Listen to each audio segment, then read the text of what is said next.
Assalamu alaikum. Welcome to the second episode of the CaliCast. I'm your host, Gron, joined by my co-host, Sheikh Tariq. Assalamu alaikum. And let's begin. Let's do it. Sheikh Tariq, have you heard about Kyrie Irving? How he converted to Islam recently? Yeah, we're getting a lot of news. Inshallah, may Allah give him tawfiq. I feel like as I get older, I don't know if it's just YouTube giving me better recommendations or learning my algorithm better, but I feel like as I get older, more and more celebrities and more people just start coming into religion. Well, no doubt, as you said, YouTube helps, right? Yeah. There's the algorithm, whatnot, what gets the most views. And so when you have a celebrity who's an NBA star, who already has a huge following just because he's an NBA star, now you add that to social media, his views, his name is going to get a lot more searches, and so it kind of comes to us. So social media has played a role, no doubt, in bringing this information to us. Mm-hmm. Maybe 20, 30 years ago, without YouTube, without Instagram, and any of these things, maybe only those who heard the press conference or whatever it was that he spoke this will know about it, and then it will take time for it to spread. But now with social media, I mean, everything just goes fast. But interestingly, there's a YouTube video that tracks the amount of followers of the major religions in the world. Mm-hmm. You could just YouTube it, and Islam, I don't even think was in the top 3 for most of its history. What we find is over the past 100 years, you just find this huge increase, proliferation of the number of Muslims, huge, to where it's projected to surpass Christianity by, I think, 2050 or something, or the 22nd century. Mm-hmm. But 100 years ago, I mean, there was no comparison between the amount of Christians and the amount of Muslims. Muslims a lot less. And so you just find this huge boom. So no doubt with globalization, with the mixing of the world with each other, Islam is definitely starting to get a lot of traction in terms of number of conversions. And let's say 100 years ago, when Islam didn't reach Siberia or it didn't reach certain parts of the world, or how would those people be judged? That's a very known issue. Allah subhanahu wa ta'ala says, وَمَا كُنَّا مُعَذِّبِينَ حَتَّى نَبْعَثَ رَسُولًا. We do not punish anyone until we send them a messenger. Mm-hmm. And so the general rule is that Allah does not hold someone accountable until the message reaches them. Once it does reach them, then that they are accountable. Now the scholars differ as to the details from there. Mm-hmm. Does the pristine understanding of the religion need to come to them, or just the name of Islam is enough? So for example, in the whole war on terror, that whole nonsense, Mm-hmm. most of America, in fact, probably everyone in America now knows what Islam is. Whereas maybe before that, Maybe not a good idea of Islam, but right. So not a good idea of Islam, obviously, but will they be held accountable simply because, well, you've heard of Islam, why didn't you look it up? mm-hmm. Right? Or so the scholars differ. Allahu ta'ala alam. And that's interesting that you bring that war on terror. I remember I heard somewhere, like you were saying, globalization, as time goes on, more people learn. After 9/11, you think that less people would convert, but the rate of conversions increased because people were starting to research it. Yeah, for sure. I mean, it's something we saw. It was very interesting. It was a scary time, man. It was a very scary time. I remember when the day it happened. I started hearing the news on my way to school. I was on the bus, and the kids were just talking about like an airplane hit a building and just exploded. And we just didn't know what was going on. And I remember that night, my dad was so worried. I could see in his face, he's scared, he's worried. Why? Because he was afraid the Muslims did it, or a group of Muslims did it, and that's exactly what happened. And then the onset of 2 decades of shenanigans until Trump came and that whole fiasco. But yeah, I mean, people became more curious about what's the deal. Mm-hmm. How is there a religion that promotes this? And some people, they're just curious in nature. They went and they researched and say, wait a minute, there's something off here. This is not what they're telling us in the media. Mm-hmm. And many accept it. But at the same time, my guess is that more people did not do that. And more people's understanding of Islam was corrupted and tainted as a result. So let's be careful in that regard. There's 2 sides to that coin. I remember hearing a story about I don't know if it was Dutch. Dutch because it's Netherlands. A Dutch politician who was like super right, really hated Islam. Very don't bring any immigrants to my country. Islam is bad. All this, that kind of guy. Yeah, and he was like some people actually I don't know, but yeah, he was very right. Like no Islam in my country, and he wanted to prove Islam wrong logically. So he went and wrote a book about it. He's like, I'm gonna research a book and I'm gonna write it so prove to everybody that Islam is wrong. and it's terrible. So he goes for like I think 2 years to research Islam, and over the course of these 2 years, he converts. Because Yeah. at the end, he's No, I like, remember that. "There's It's very interesting, man. SubhanAllah. It's just, you have people, I mean, the time of the Prophet ﷺ who were exactly like that. Right? Mhm. Khalid ibn Walid, Abu Sufyan, they eventually accepted Islam. yeah, SubhanAllah. So you'll always find figures like that, and one might question, well, these people who were so vicious against Muslims and Islam, how does light enter the heart? This is a very interesting question. You have people who are vicious like that, who Allah ends up guiding, mm-hmm. and you have people who are very nice, very passionate. They will defend you, right? But they don't accept Islam. So how is it that this heart that seems corrupt accepts Islam, but the heart that seems pure and good does not? It's a very interesting thing to think about. And where I'm at in that regard is that although these people were vicious, right, they were sincerely defending what they thought was truth. Mm. To them, it wasn't an issue. It may not have been an issue of these are Muslims and they're not us. It was more of an issue that Christianity is the truth and I'm trying to defend that truth for the sake of God. Right? Just like we Muslims, if a Christian or a Jew or an atheist were to attack Islam, we're going to stand up to defend it. Mm-hmm. Of course, we're never vicious, right? But the goal is that we're sincerely trying to defend what we believe is the truth. So this person, he wanted the truth. Again, this is just perhaps, right? Mm-hmm. And so when he found the truth, he accepted it. He couldn't deny it. He couldn't deny it because his goal from the start was the truth. It would just distort it to him. It was adulterated. Whereas these good people who are good in their character and their manners, they didn't really care too much about the truth. For them, it wasn't about the truth. For them, it was just, we think this is the right thing to do. Or this is how I grew up. So this is a very, very nuanced difference. A very subtle difference, but it makes all the difference. It makes you think every time you hear somebody like on the news, even like Trump, let's say popular, polarizing figure Trump, for example. Obviously, a lot of Muslims don't like him. You know, Muslim ban, call Mexicans like rapists, don't bring him up. So you always wonder, like, if he's, I always think about this. If this person is guided like 3 years down the line, how would that change everybody's perception? How would that go? And it's always makes me think, like, can I be rude to this guy? Can I be mean? What if later, like in 3 years, he's better Muslim than I am, and then I just get it worse? Yeah. I mean, I believe it's Imam Shafi'i who said something along this line. He said, "Never look down even to a disbeliever, for you don't know that this disbeliever might accept Islam and become better than you. So never downplay anyone." So I mean, that's part of Islamic ethics, Islamic character. We are not people who mock, to ridicule. I mean, Allah makes it clear in the Quran that mockery, ridiculing, this is a characteristic of the ignorant people.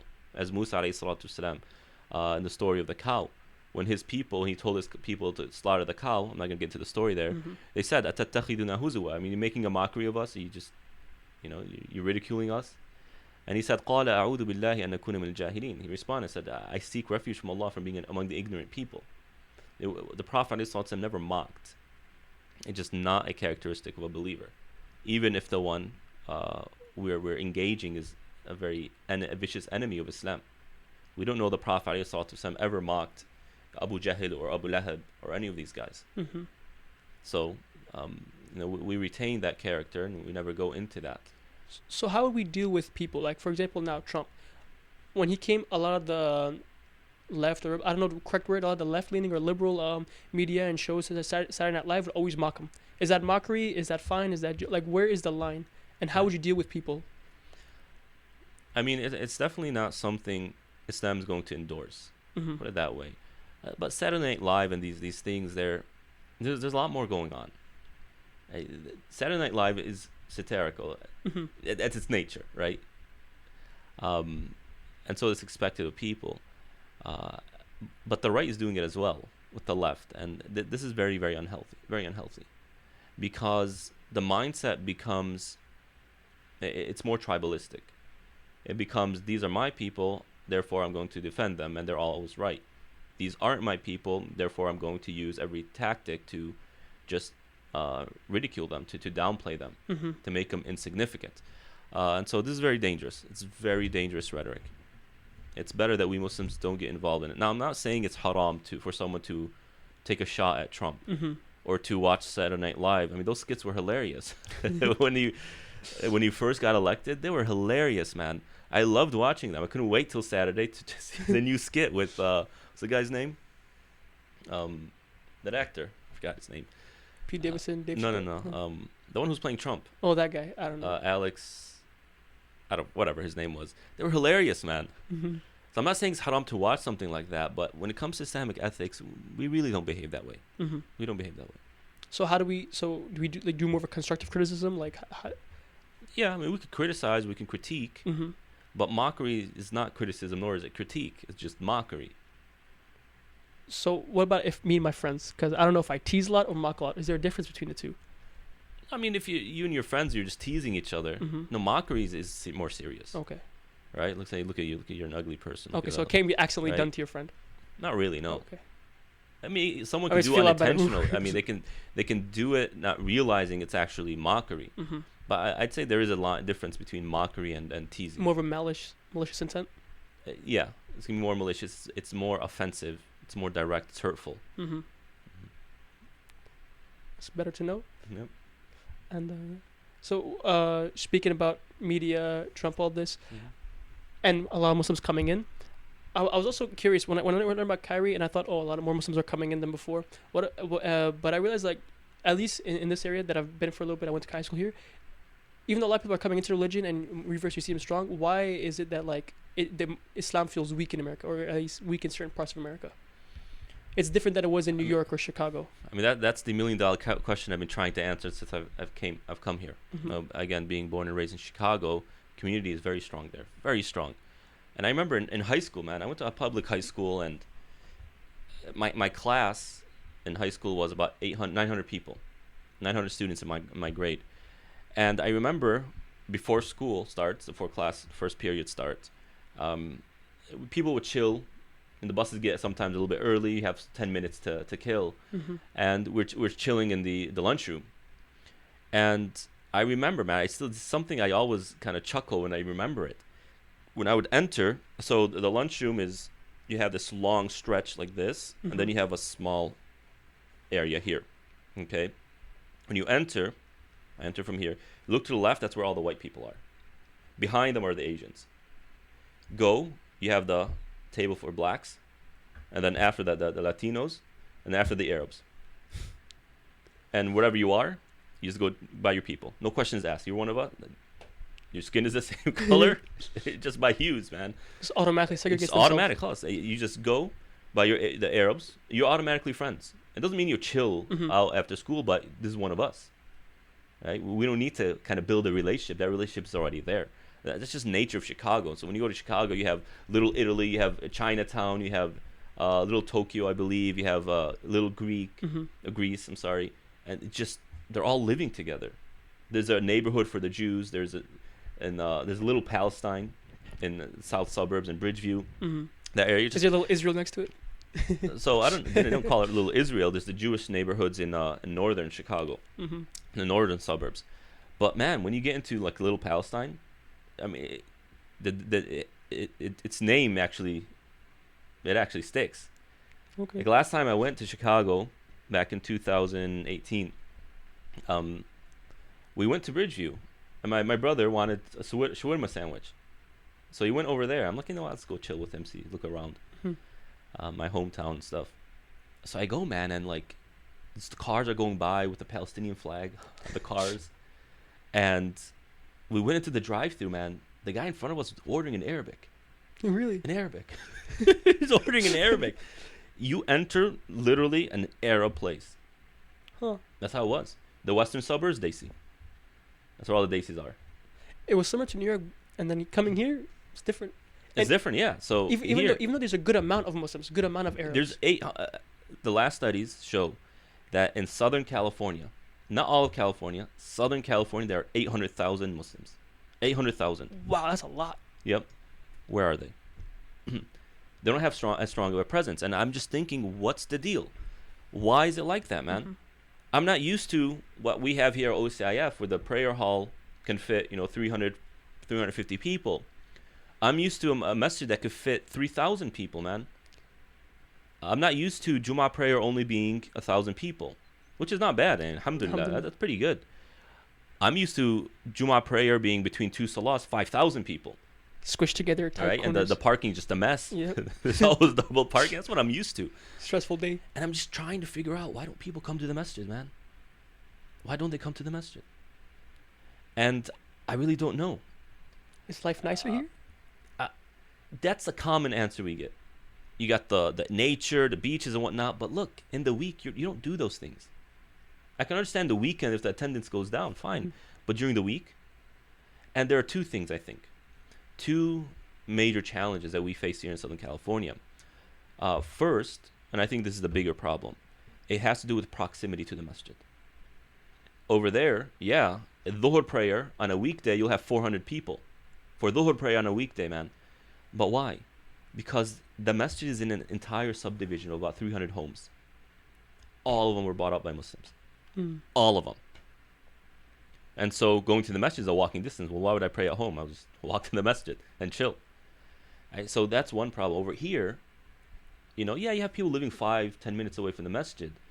But you have also a lot of people living in San Clemente, living in Aliso Viejo, 15-20 minutes away.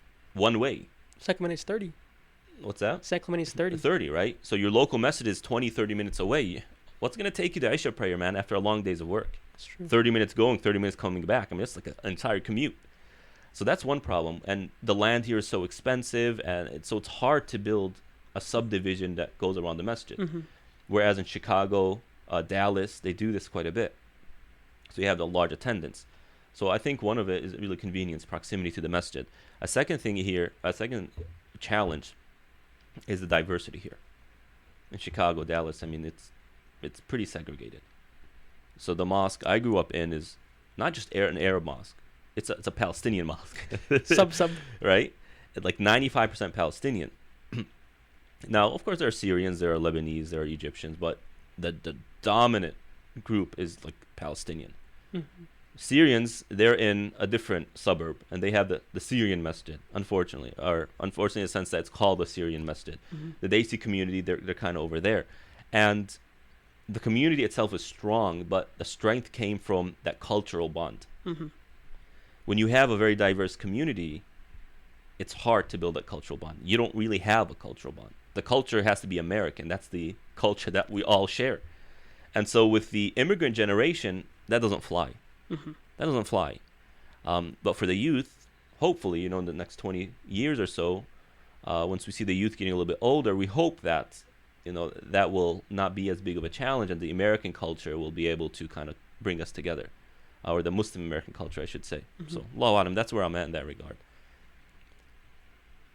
Interesting take. But even then, like, if you're in New York, you'd see some guy like, it's the time when it's getting late. If you're at a park, bunch of guys praying. Here, Yeah, I mean, it's even though different there are a lot of Muslims personalities, here, and I don't know, man. they just pray at home, I guess. I don't know. Another thing that's kind of on my mind now, I need to figure out, is that when the first waves of immigrants came to America, they really settled on the East Coast. We spoke about this last time. Yeah. It has to do closer proximity to them. But they came, they kind of studied, and some people were more curious. They wanted to explore a little bit, and they saw the beauty of Southern California, and so a lot of them came here. Also, the economy of California was really strong, still is. So there's a lot of money here, and there's a lot of livelihood here. Mm-hmm. You can live, you can live. Chicago, you're stuck in your home. It has to be family. That's how we used to chill back then. Cousins get together at one of our uncle's home, and we chill all night. Mm-hmm. The only thing we would do outside of the home was go watch a movie. Right? There was no outdoor activities. There was no And cool -10 things to degrees. do. Yeah, because it's too cold, and in the summer it's too humid, Mm-hmm. and there's not really much nature. And even if you go outside in nature, the insects, the bugs are so annoying. It's not like here where, man, you go out, it's just beautiful. So there's a lot more livelihood here. And I think those who chose to come here, they came here with more of a worldly vision to life. I'm pursuing life. Does that make sense? I get yes, see where it comes from. I'm attracted to this place because I'm attracted to the worldly life. And so those who came here for worldly reasons. Even more so than the first wave or the waves of immigrants that came here. Mm-hmm. And so when you have that mindset and these children are going up in it, right, it's it becomes very difficult for religion to play an actual role in their lives, or a pretty strong role.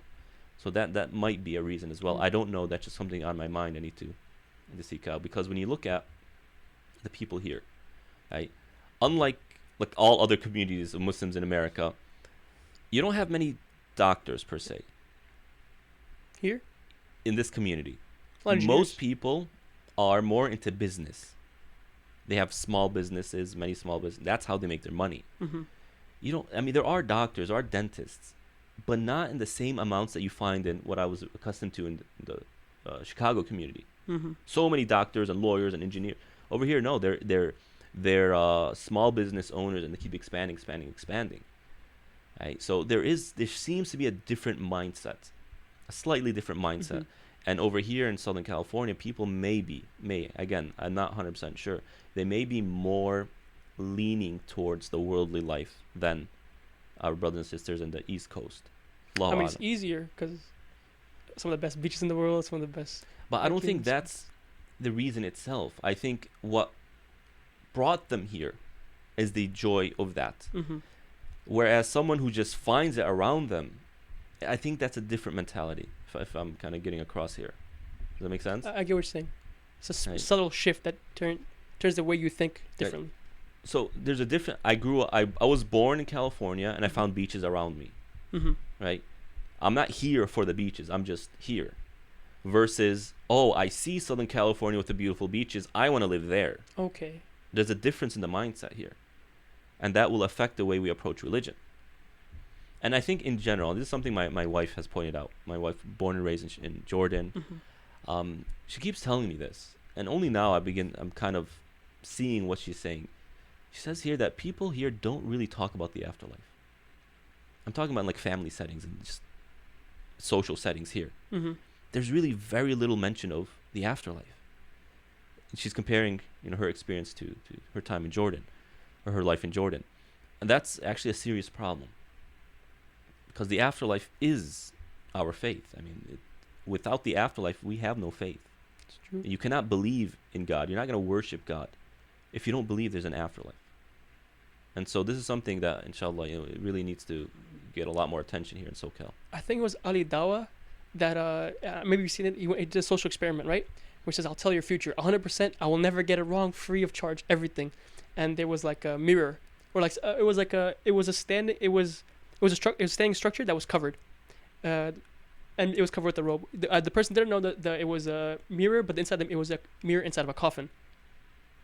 So when it comes 100%, your future, this mirror will tell you 100%. And you take it off, and people realize like, oh, it's a mirror. So immediately, they start, oh, that's so cool, so sick, fortune telling. Let me see. The second he dropped it, and people realized like, coffin, mirror, future's my death, just shifted. They didn't go, well, haha, okay, funny joke, but yeah, obviously I'm gonna die. No, duh. They either became very, very, very depressed, and then immediately, and some of the guys especially, immediately very, very angry. One of the guys started trying to like almost attacking him. Like he was so, why did you tell me I was gonna die? I mean, the UK brothers are very clever. I love their content. MashaAllah. May Allah give them tawfiq. But if you're watching this Ali Dawa, you could get on the show. But I mean that's the point. Mm-hmm. Why do they react like that? Makes no sense. No, it makes sense.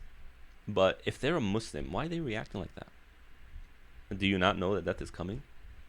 It's an obvious, it's a given. Mm-hmm. But why get mad over it? Why get mad over something that's a reality? It's like why is the sky blue? I'm so angry the sky is blue. Punch the sky. Why did the sun come out today? Why are you getting mad, man? That's reality. Death is a reality. But what makes them mad is because death puts things into perspective. That's the problem. And we always feel like we're gonna live forever. Yeah. I remember how humans behave. I remember you always hear, or you go to fire talks, death is soon, death is like that, life is a flash. What was the angel who has the horns on his? Mm-hmm. Israfil, right? Like, we're about to die, Yeah. and you think like, yeah, like you could say, yeah, you're about to die, yeah, right, but it never. I wouldn't say it hit me, but I felt a little taste of life being short when I learned a fact where it says the average average man in America lives 79 years. Mm-hmm. And I was like, okay, so how many years well, they said 948 months to be more specific. I was like, okay, so how many months have I lived? It came to 241. And then I realized if I live to 79, which is a long life, if I live that long, I'm just 20. I recently turned 20.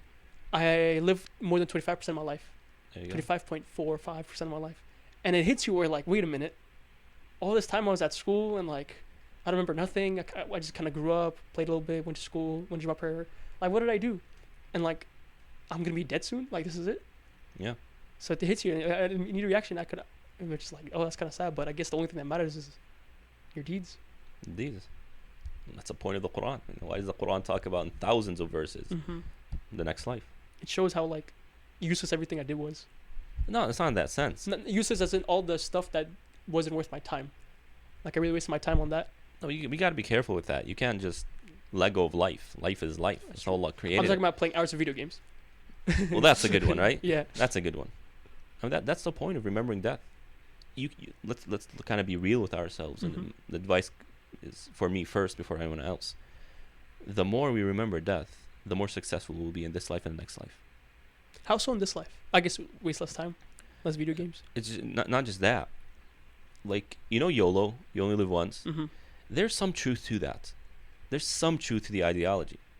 In that, if we have this perspective that, life is short, we will naturally appreciate the beauty a little bit more. Okay? We will naturally appreciate what we have done, what we could do, the blessings we have a little bit more. And so I believe it's Abu Bakr radiallahu ta'ala who said, "Ihris ala maut tuhab lak al-hayat."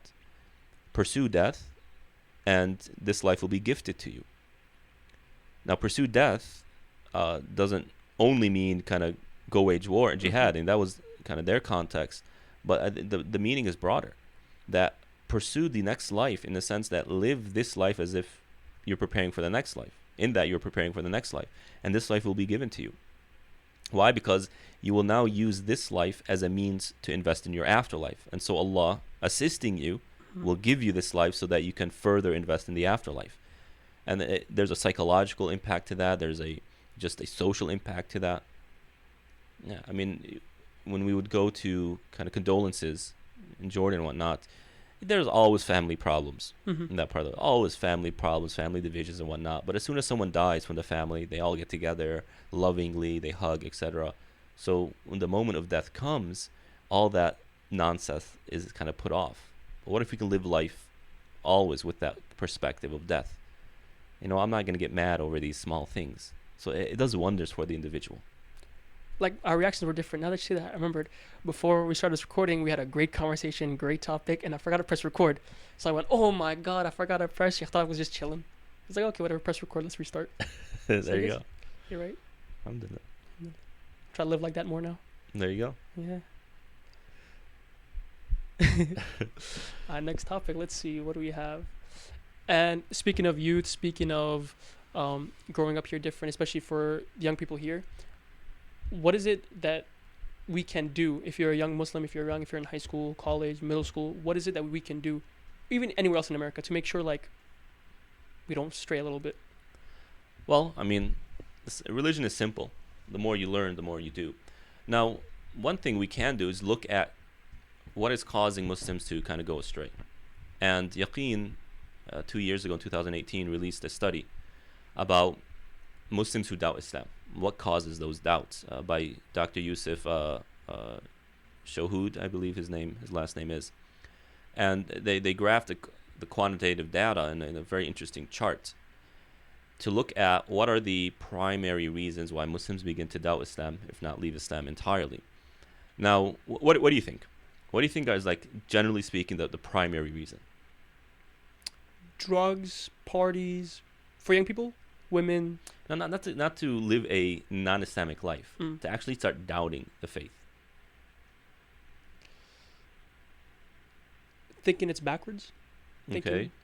Like seeing like liberalism. Backwards in what way? In like, oh, why can't people have rights? It's so backwards, or like this doesn't make sense. Why is it that who created God if he's all creating? Who? Right. How do we know the for ideological? Sure? Yeah. Right. Interestingly enough, the ideological reasons were lower on the chart. Really? Yeah. Very few Muslims, in fact, had problems with the ideological side of Islam. This includes uncertainty over the existence of God, to debate over evolution versus creation, women's rights, etc. They were on the lower end of the chart. That's surprising. You think that'd be the first one? You think, what was the first one, or the higher, actually has to do with social things. How people apply their religion. So number one is the way that some insist that there's only one right way to practice the faith. Okay. Number two, the bad things that people do in the name of religion. Number three, the intolerance that some religious people show towards other faiths. And then the non-religious behavior of supposedly religious individuals. So all four, the top four, have to do with behavioral issues. How people are behaving. Right? Ideological doesn't play too much of a role. I mean, it's there, no doubt, but it doesn't play too much of a role. Now, I'm not surprised by that, to be quite honest. I'm not surprised by that. It makes perfect sense, although unfortunate. It makes sense that when someone sees someone who is a religious figure doing very lewd things, it really triggers a certain question. Now, back in the day, pre-modernity, what theologians had to do was kind of prove their theology. Does God exist? Let's prove it. Mm-hmm. Is the evidence support it? The logical evidence. Is this religion the true religion? Prove it, etc. But with the onset of modernity, you get new ideologies such as humanism. Humanism doesn't care whether God exists or not. That's not the thing that they want to know. Right? God exists, okay. What they want to know is, so what? God exists, so what? What's the point? God exists. You gotta do what he does. No, but so what? And so this is the mentality people think with. It's not so much about whether God exists or not, but if he exists, so what? That's a question that modernity needs, that theologians need to answer in modernity. I think a lot of people don't really get that. And so when you see people saying that I began to doubt Islam because of the behaviors of the religious people, then we understand where that's being triggered. If the religious people who are practicing and preaching, learning about the religion, are in no way impacted by it, then what's the point of it? It's a humanist question. It's not an ideological question. Well, I guess humanism is an ideology, but I mean, it's not a theological question. It's a humanist question. The number one, what was it? That there's only one way to practice the religion. People are uncomfortable by that. Why? Why? Like, did he mean like where you should hold your hand in prayer, or did he mean like? Well, that's the question I have. I'm not sure. I didn't read through the entire study. I don't know if they specify, right? But I remember growing up, it was known that there were slightly different ways of people kind of do things. If your hand's above the belly, under the belly, down. It's not a big deal. I mean, there are just four schools of thoughts. They differed over the secondary, tertiary issues of Islam. But everything solid, it's the same. Right? So where is this one way of practicing? Now, I think there are two possibilities here. One is that the parents become extremely strict, and they essentially drain and strain and constrain the person. And we don't like that. We as human beings, it's natural for us not to want to be confined. We don't like it. And so when the parents present a view of the religion that's very constraining, it has to be this way. It has to be this way. It has to be this way. It can't be that way. It has to be this way. It has to be this way. Right? And there's absolutely no flexibility. And you're living in a place like America, that might really cause the person to double check Islam. Double think about whether Islam is really the right religion or not. This doesn't make sense. So that's one possibility. The second possibility is it has to go back to liberalism. Liberalism is the way of living that there's really no one right way of living, especially now you're getting to postmodernism, where it's really just, I mean, you make your own truth. So, I mean, I'm always getting questions, and sometimes you can tell from kind of what the person's implying is that, why do I have to do this in the religion? Not in a sense that I'm trying to understand the wisdom behind it, but rather, why? Why can't I do it some other way? And the sisters will say, why do I have to, why can't I fast during my cycle, during my period, right? And like, why can't it be optional for me? And the question is like, I want to do it my way. Don't enforce this on me. I think like, if you have like a week off, I thought like, yes, I got a week off. I don't have to fast for a week. Well, no. To be quite honest, I wouldn't like it. To be honest, it's not unpious for a woman to prefer. Like, man, I wish I could. I wish I didn't have to remake this. I wish I'm in the mode to fast now. I'd rather just fast with everyone else instead of having to make it up outside of the month. And now I have to worry about this and be stressed out about it until I do it. Year, during the winter. It's not much, right? That's true. But I get what you're saying. It's not much. But the question where it's coming from, if my analysis of the question is correct, right? It's more about why can I do it another way? I want to do it another way. Why can't I? So you hear that tone a lot in the youth. One guy asked me during Qiyam, why do we have to read the Quran in Arabic? Why can't we read it in Persian? He said. And I'm sitting there thinking, like, why didn't he say English? He said, why can't we read it in Persian? And so, well, why do you want to read in Persian? Why don't you just read in the language the author wrote it in or put it in? Right? It's like, no, I want it. It's more convenient for me to do it in whatever religion. And so where's that coming from? It could be, that's liberalism. It's just teaching us that you do things the way that is the right way for you. The right thing for you is the way you choose to do them. And this is why you have like gender fluidity and you have homosexuality and all this. It's okay. And that one imam this that is what says you want to partying do. is okay. What is it? That one imam or one quote unquote mufti that says partying is okay. The guy that wears like the V-neck shirt and it's We like. don't want to start mentioning names, yeah, man. Right. It's not our True. right goal here. You'll always find people in every generation, every place, who have a religious image, but not too much of a religious heart. Not to kind of direct that to that individual, but I'm speaking more in general. You'll always find people like that.